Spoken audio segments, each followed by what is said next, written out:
Now let me give you a little simple formula for goal setting. Okay? We take 2.5 hours on the weekend for the whole 10-year plan. We don't have time for that tonight. But let me get you started with a little simple formula Mr. Schoaf gave me. And maybe this will be helpful. First of all, I've divided goals into two parts. First is long range. Long range goals. That's your dreams. Your dreams for the next 3, 5, 10, 20, 30, 40 years. Actually, the rest of your life. Your dreams. You've got to keep dreaming. Ronald Reagan, president, said to the joint session of Congress a few weeks ago, "The republic is a dream. And if we don't keep dreaming, we will lose the republic." Your better future is a dream for yourself and for your family. Where do you want to go? What do you want to do? What do you want to be? What do you want to see? You've got to dream dreams. There's a Bible phrase that says, without dreams and visions, people perish. You've got to have something to go for that inspires the heart and the soul. Dreams.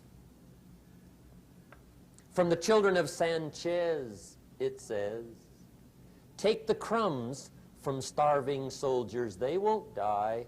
Take the bread from hungry children, they won't cry. But without dreams, we all will die. You've got to dream.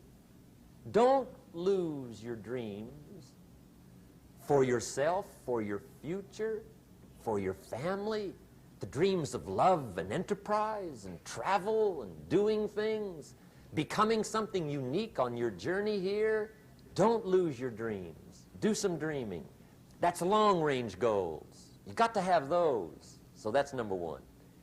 Here's the second part of goals, short range. Short-range goals. That's your goals for tomorrow, this week, this month, this year, the immediate future. We call these confidence builders. Because if you set up something short-range, go for it, get it, latch onto it, work hard, accomplish it. That starts building your strong feelings to go for your dreams. Now, I've divided goals into 3 categories. Here they are. Number 1 is economic. That's your goals for money, income, business, profits, production. Economics. Make sure you've got your economics well planned.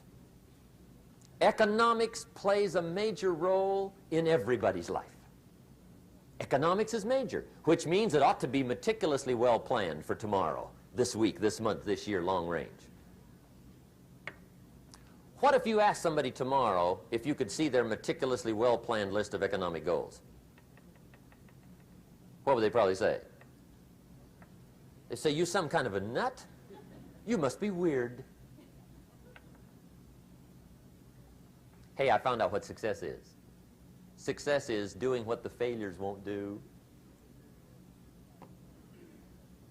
Make sure you've got your economics well planned. It'll put you in the top 5%. One of the key little subjects we talk about on the weekend is the 7 fundamentals for wealth and happiness. And that's one of them, well-planned economics. It's a fundamental if you want to do well. Join the top 5%. Anybody in this room can join the top 5%, if you will. Okay. Now here's the second category of goals, things. Make a list of the things you want. And on my list of things, now I put everything. Little things as well as major things. Doesn't matter how small it is, it goes on my list. I used to just put major things, cars, homes. I don't do that anymore. I now load my list with everything. Everything. And the reason is, part of the fun of having a list is checking it off. That's it. Boy, at the end of the day, if you can go, got it, got it, got it, got it, got it, got it, whatever it is, right? You get into the habit. So load up your list, the things you want. Now, when you check off something major, celebrate. That's an important point to make. Celebrate your achievements. Live it up. Have a party when you reach something you've worked for a while. See, we all grow from 2 experiences. One is called the pain of losing. The other one is called the joy of winning. We need both of them. Amplify them as much as you can, which also means make losing painful. If you set up something, fooled around, didn't get it, put it on yourself. On the other side, if you did get it, congratulate yourself. Self-congratulations is a sign of maturity. Seeking congratulations is a sign of immaturity. But hey, winning and losing, see, that's what it's all about. That's the name of the game. Now, some people lead such mediocre lives, at the end of the day, they don't know whether they're winning or losing. They got no clue. Guy's just going through the day with his fingers crossed. There's a better way. Okay, here's the third category of goals, personal development. Put those goals together. Personal development goals. That's your goals to be stronger, more decisive, be a speaker, be a leader, learn a language, all kinds of skills. Okay? The whole weekend seminar was designed to improve all your skills so that you walk away more skillful. And that's what you want, the personal development skills. That's what attracts, that's what brings good things to your life, the person you become more skillful. Now, this is quite a package to work on. Economics, things, personal development. For tomorrow, this week, this month, this year, long range. Okay? That'll get you started. Now, here's the simple formula for setting goals. It goes like this. A, work on your goals. That's step one. Work on them. And I put the word work there deliberately. Setting goals is plain hard work. I don't want to kid you. We haven't come here tonight to kid each other. It's work. I know it's work. That's why a lot of people just let it slide. It's work. Many people work hard on their job, but they don't work hard on their future. They just let that slide. And the work involved is making plans. I know most people don't. I understand that. But don't let that be you. Guy says, well, yeah, you work where I work, but the time you struggle home, it's late. You've got to eat a bite of supper, watch a little TV, get to bed. You can't sit up half the night. Plan, plan, plan. And the guy's behind. Good worker, hard worker, sincere. But you've got to be better than sincere, working hard. You've got to be better than a good worker. You've got to be a good planner. Somebody once wisely said, the people who fail to plan are planning to fail. Well said. So work on your goals. Here's step two. Write your goals down. That's so important. I teach my staff around the world, put your goals in your journal. Because one of the major people you want to study is yourself. So here's the list of goals I put together 3 weeks ago. Here's the list of goals I put together 2 years ago. Here's some of the changes I made, rearrangement of my priorities. I scratched these off. I put these on. I've gotten these. Study your accomplishments. Study what your desires are. Put them on paper. Write them down. Here's another reason for writing your goals down. It shows you're serious about doing better. And to do better, you got to get serious. You don't have to be grim, but you must be serious. Everybody hopes things will get better. Everybody hopes. Poor people hope. That ought to tell you something. It means the future does not get better by hope. It gets better by plan. I used to have the affliction called passive hope. It's an affliction. It's bad. Probably what's even worse than that is happy hope. Now that is really bad. That's bad. Happy hope. The guy's 50 and he's broke and he's still smiling. See, that's not good. So get serious about your goals. Put them on paper. Write them down. There's all kinds. His goals, her goals, their goals. Business goals, financial independence goals, family goals. I mean, there's so many things to work on this, that if you don't get busy and work on it, sure enough, the time will pass. And sure enough, 5 years from now, you'll wind up where you don't want to be, wearing what you don't want to wear, driving what you don't want to drive, being what you don't want to be. Now's the time to fix it. Now, here's the third step to your goals. Check the size of your goals and the kinds of goals. How big they are, what kind they are, affects you. And here's one of the important phrases of the evening. Your goals are affecting you, whatever they are. Your goals affect your handshake. Your goals affect your attitude, personality. Your goals affect the way you walk, the way you talk, the way you dress. All day long, we're being affected by our goals. Now, some people have goals, but they have such lousy goals. The effect is bad. I asked a guy one time, what are your goals for this month? The guy said, look, if I could just scrape up enough money to pay these lousy bills. That was his goal. I'm not saying it isn't a goal. It's a goal, but it's such a lousy goal, the effect is bad. You don't jump out of bed on Monday morning and say, oh boy, another chance to go out and scrape up the money to pay my lousy bills. See, you don't do that. Usually you say, oh, not another Monday.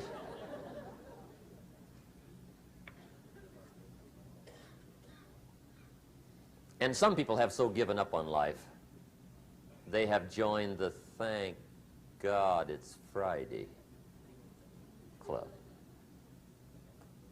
How sad. Surely those are the same people, when life is over for them, will say, thank God it's over.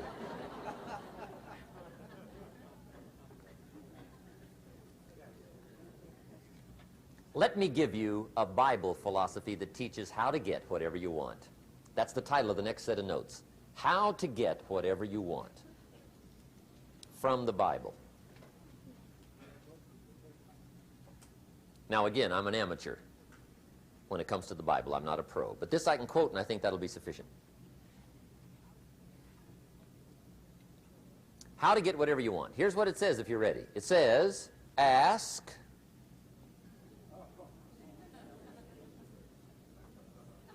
That's it. End of notes. Ask. If there's one art in life to learn extremely well, that's got to be one of them. The art of asking. What does ask mean? Ask means, what do you want? And the formula is staggering. It says ask and what? A guy ought to look into that.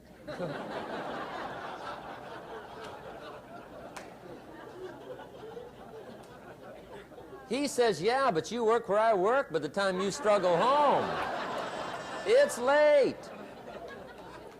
You got to eat a bite of supper, watch a little TV, get to bed. You can't sit up half the night. Ask, ask, ask. And the guys be... See, you've got to be better than a good worker. You've got to be a good asker. Now, let me give you 3 key points on asking and receiving. This can do it. Number 1, asking is the beginning of receiving. Asking starts a unique process, mental and emotional. I don't even know how it works. All I know is it works. It's like pushing a button, and all this machinery starts working. I don't know how. It just works. There's a lot of things you don't need to know how. Just work them. Some people are always studying the roots. Others are picking the fruit. I mean, it depends on what end of it you want in on. Asking is the beginning of receiving, so start the process. Here's number 2. Receiving is not the problem. Receiving is automatic. Now, if that's true, receiving is not the problem, what's the problem? Failure to ask might be one of your major problems. I don't know. Check it out. The guy says, oh, now I see it. I got up last year and hit it every day, but there's not a scrap of paper with my goals on it. Good worker, poor asker. So you got to change that. Here's number 3. Receiving is like the ocean. There's plenty, especially in California. It's like an ocean here.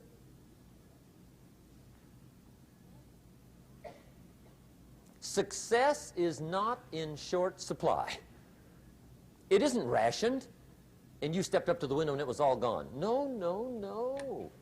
It's like an ocean here. Now, if that's true, what's the problem? Well, some people go to the ocean with a teaspoon. Have you got the picture?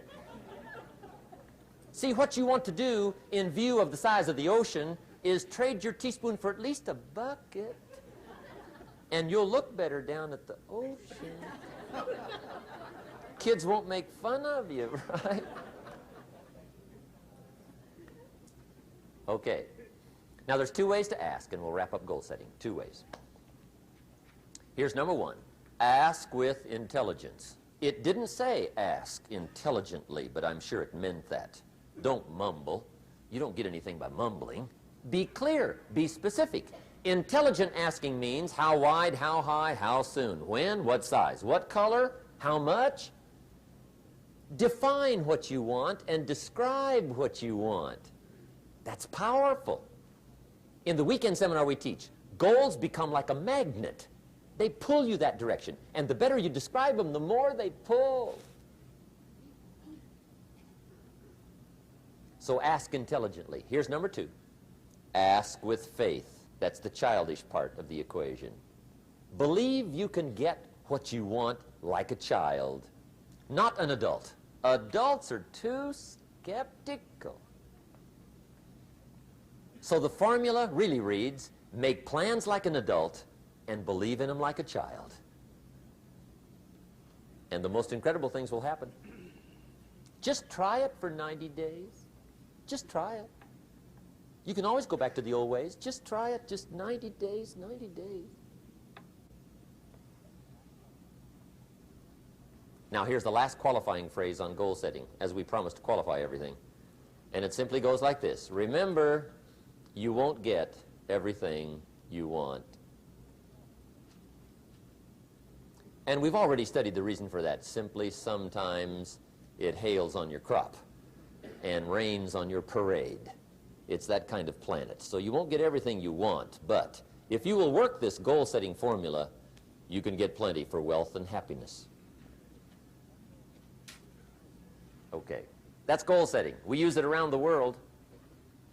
We recommend it.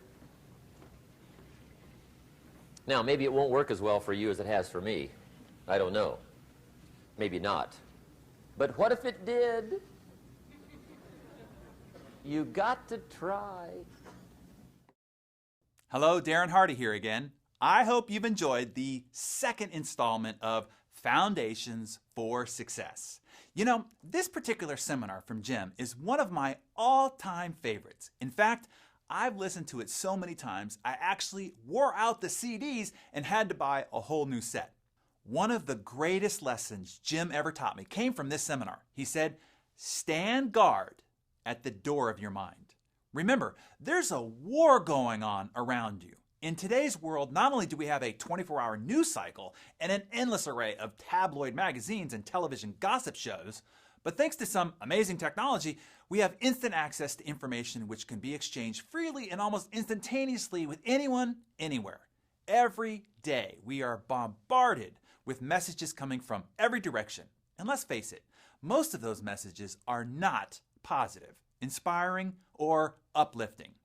Even if you don't pay attention to them, the people you associate with might. Jim once told me that we become a combination of the 5 people we associate with the most, whether it's our spouse, parents, siblings, business partners, or friends. So, who are your top 5? Are they cynics or complainers? Do they sit on the sidelines, passively allowing life to just happen? I encourage you to make a careful examination of what and who you allow to influence you. You cannot be surrounded by negativity and hope to lead a successful life. So, what can you do? Well, as Jim said earlier in Module 1, what's easy to do is also easy not to do. Sure, you could allow negativity and pessimism to wreck your future, or you could choose to not let that happen by standing guard at the door of your mind and protecting yourself from the diseases of attitude. As a homework assignment, I'd like you to take part in kind of a mental cleanse. Think about the information you allow through your mental door and the people you allow to influence you. Are the messages uplifting or empowering? Do they help you increase your skills and knowledge? Are your associations positive and optimistic? Do they encourage and invigorate you? Just as you're careful about what you feed your body, you need to be equally as cautious about what you feed your mind. Nourish your mind with positive and inspiring information that will help you develop your full potential. Next week, Jim will continue to discuss goal setting. A clear set of goals gives you a strategy for achieving victory. I encourage you to take Jim's advice and begin identifying your reasons for wanting to succeed. Remember, reasons come first, answers come second. Then, begin making a list of your goals, short-term and long-term, followed by a long list of the things that you want. You can use the progressive workbook as a guide, but remember, don't just fill in the blanks and call it a day. Be an active participant in designing your own future and consider what you need to do in order to achieve your goals. Have fun, and I look forward to seeing you again next week.